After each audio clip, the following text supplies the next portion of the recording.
Até agora eu tenho falado em expressões, em simplificação, em prova de teoremas. Está mais do que na hora de a gente ver de onde saem as expressões, para que servem as expressões. Então, eu vou mostrar para vocês alguns exemplos de funções em funções com bits, que são funções úteis. Elas são simples, porque a ideia é mostrar os princípios, mas ainda assim elas são funções úteis. A primeira dela é uma função que, dados 3 bits, a função retorna 1 toda vez que o conjunto dos 3 bits tomados como um número representa um múltiplo de 3. Então, a nossa função tem 3 variáveis, A, B, C. Nossa função chama de M, para múltiplo. Aliás, nossa função chama de T, não de M.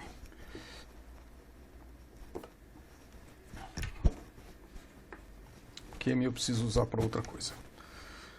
0, 0, 0, 0, 0, 1, 0, 1, 0, 0, 1, 1, 0, 0, 1, 0, 1, 1, 1, 0 e 1, 1, 1.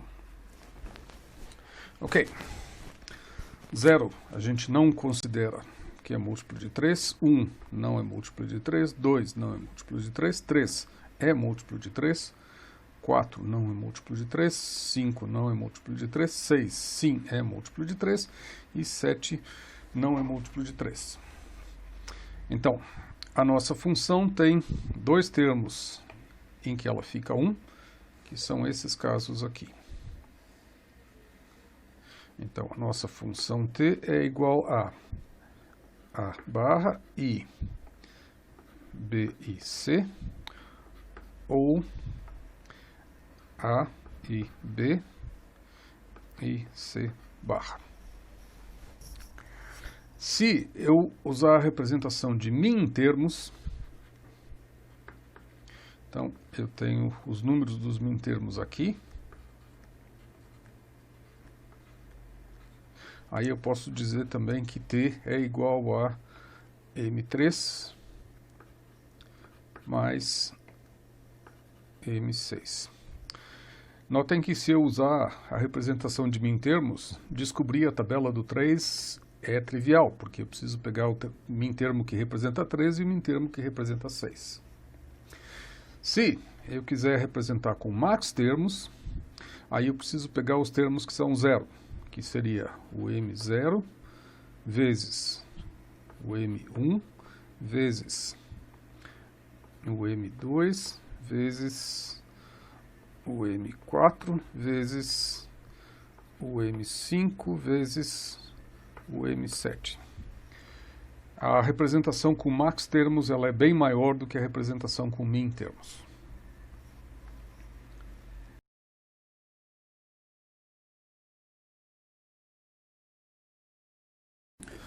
Bom, nosso segundo exemplo é uma função de 3 bits que retorna 1 sempre que a quantidade de bits em 1 da tripla for par.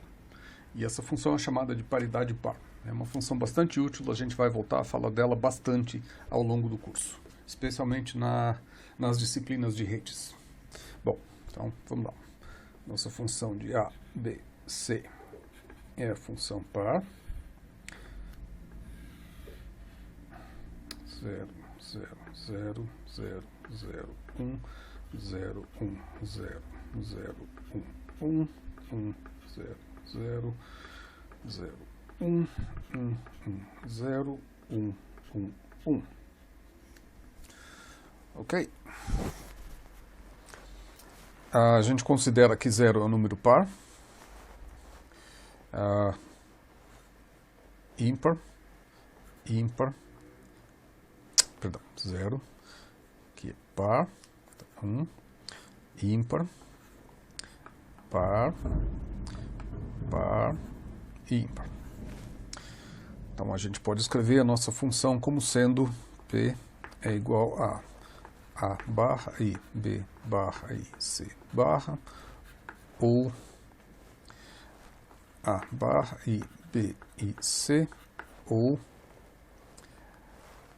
A e B barra e C, ou A e B e C barra. Notem que eu só estou colocando nessa disjunção os termos em que P é 1. Eu estou fazendo uma soma de produtos. Quer dizer, o OU é considerado uma soma e o AND é considerado um produto. Eu não gosto desse nome, mas enfim. Se a gente fosse usar a representação em mintermos, 0, 1, 2, 3, 4, 5, 6, 7, a gente tem que função P é igual ao M0 mais o M3 mais o M5 mais o M6. Bom, aqui tem um truque, que é o seguinte: a gente pode olhar para a função e descobrir que se eu dividir a função na metade, no pedaço em que eu tenho que A igual a 0 e no pedaço que eu tenho que A igual a 1, eu identifico duas coisas. Primeiro, na metade em que A é igual a 0, eu tenho que P é 1 quando B é igual a C, e P é 1 quando B é igual a C. Então, o que eu tenho aqui é B XOR C barra, que é a função de igualdade, com o exclusivo negado. Aqui embaixo, na metade de baixo, eu tenho que P é 1 quando B é diferente de C, logo o que eu tenho aqui é B XOR C. Então eu posso reescrever a função C agora da seguinte forma: P é igual a A barra I B XOR C barra ou A I B XOR C. Se eu substituir esse pedaço daqui, essa subexpressão daqui, por K, eu tenho então que A barra P é equivalente a A barra I K, K, porque eu estou substituindo isso aqui tudo por K, ou A I K barra. Bom, isso aqui é a definição do XOR, essa expressão é a definição do XOR de A XOR K. Se eu substituir de volta o K agora, eu tenho que essa expressão aqui é A XOR B XOR C barra. O exercício, o exemplo 3.3 nos diz que essa subexpressão aqui, B XOR C barra, é equivalente a A XOR B XOR C barra, que é a paridade par de 3 bits. Essa aqui é a função simplificada. Essa função tem 1, 2, 3 literais, 2 operadores. A função original tem 1, 2, 3, 4, 5, 6 literais, porque tem o C barra, e 1, 2, 3, 4, 5, 6, 7, 8, 9, 10, 11, 12 operadores. Aqui eu tenho 3 literais e 2 operadores. Esta função, evidentemente, é muito mais simples.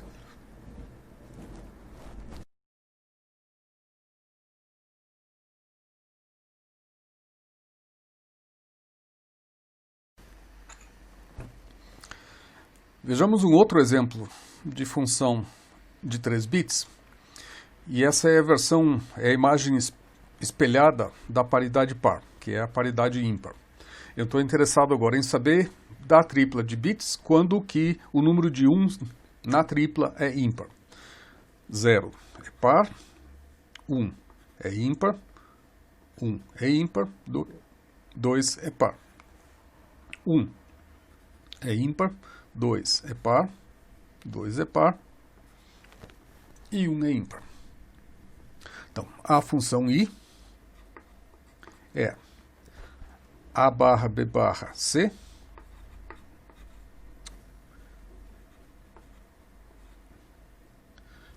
barra B barra C, ou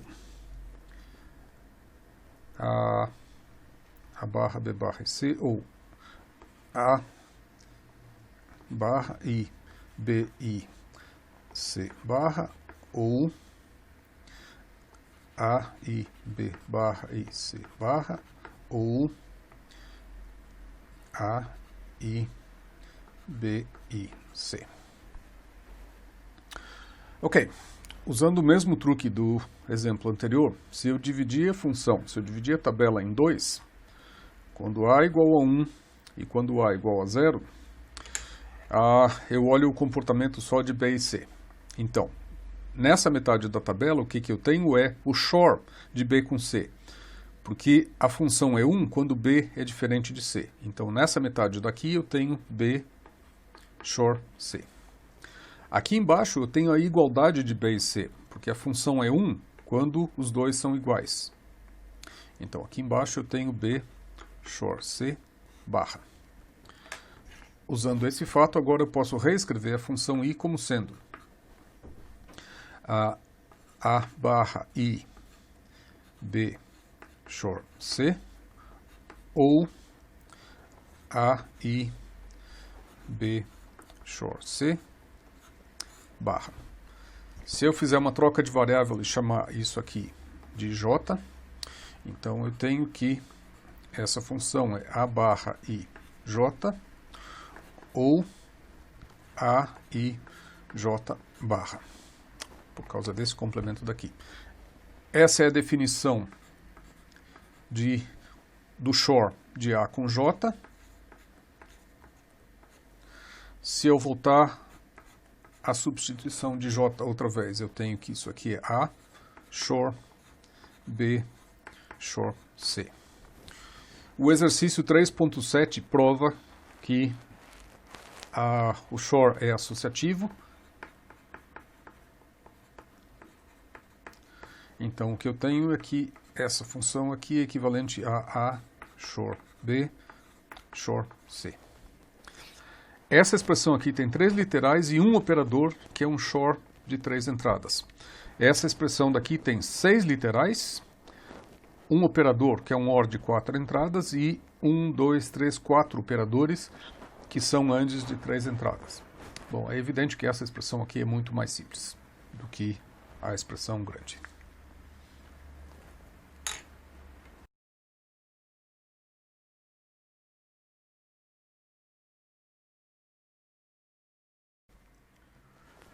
Vejamos um exemplo de uma função de 4 variáveis agora. Eu quero escrever a função de 4 variáveis que retorna 1 sempre que a quantidade de bits em 1 for maioria. Quer dizer, sempre que a quantidade de bits em 1 for maior ou igual do que 3 bits. Então, a nossa função tem 4 variáveis, A, B, C, D, e eu vou chamar essa função de f, porque a minha inspiração é pequena.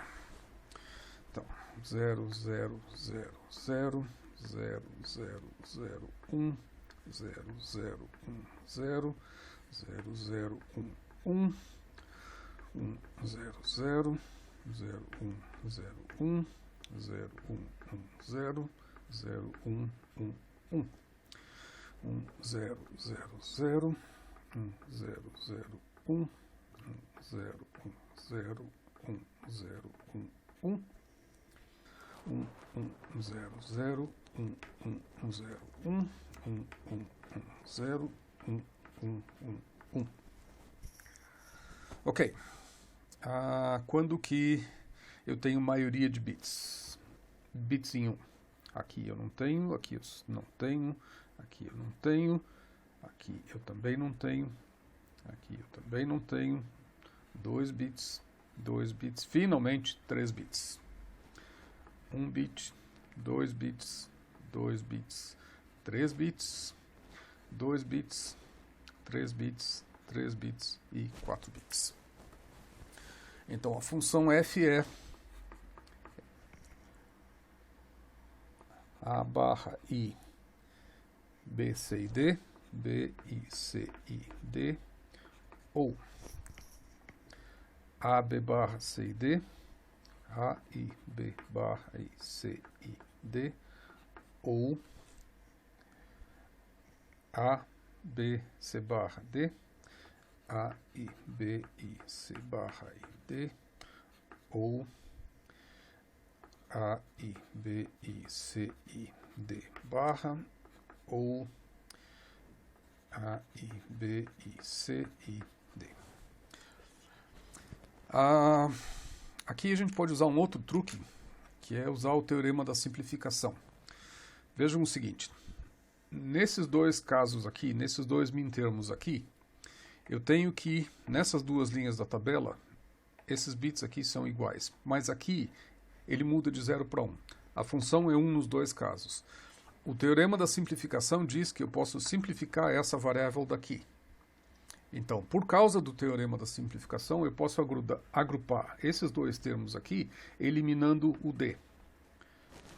Por idempotência, eu fico com um só. Então, eu posso simplificar todo esse pedaço daqui e a minha função tem só esses 4 termos. Eu simplifico um operador, porque em vez de ter um operador de 4 entradas, eu passo a ter um operador de 3 entradas e eu elimino o literal D barra. Eu fico, nesse caso aqui, só com A, B e C, porque eu consegui eliminar o D. Porque aqui eu tenho D e aqui eu tenho D barra. O teorema da simplificação me diz que eu posso eliminar, eu posso simplificar esses dois termos aqui.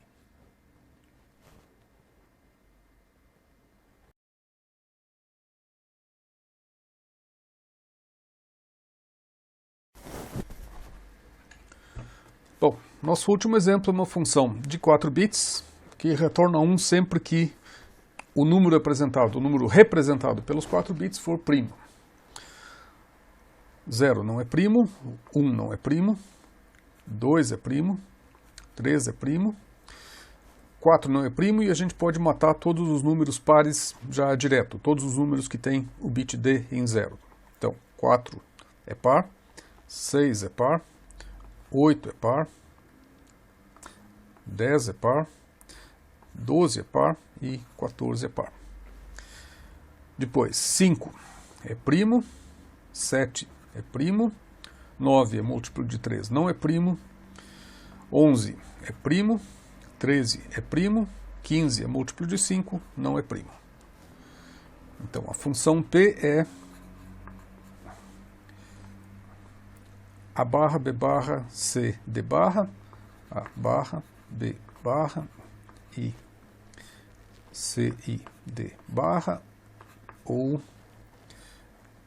A barra, I, B barra, I, C, I, D, ou 5, A barra, I, B, I, C barra, I, D, ou 7, A barra, I, B, I, C, I, D, ou 7, próximo é o 11, A, I, B, barra, I, C, I, D, e finalmente o 13, que é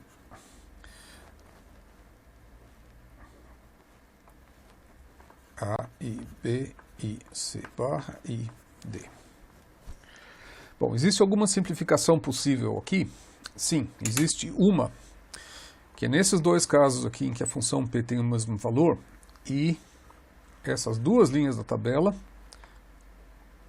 nos bits A, B e C, tem o mesmo valor também. Eu tenho uma troca aqui em D. Então, o teorema da simplificação nos permite simplificar fora essa variável daqui, simplificar fora o D, e ficar só com esse termo daqui.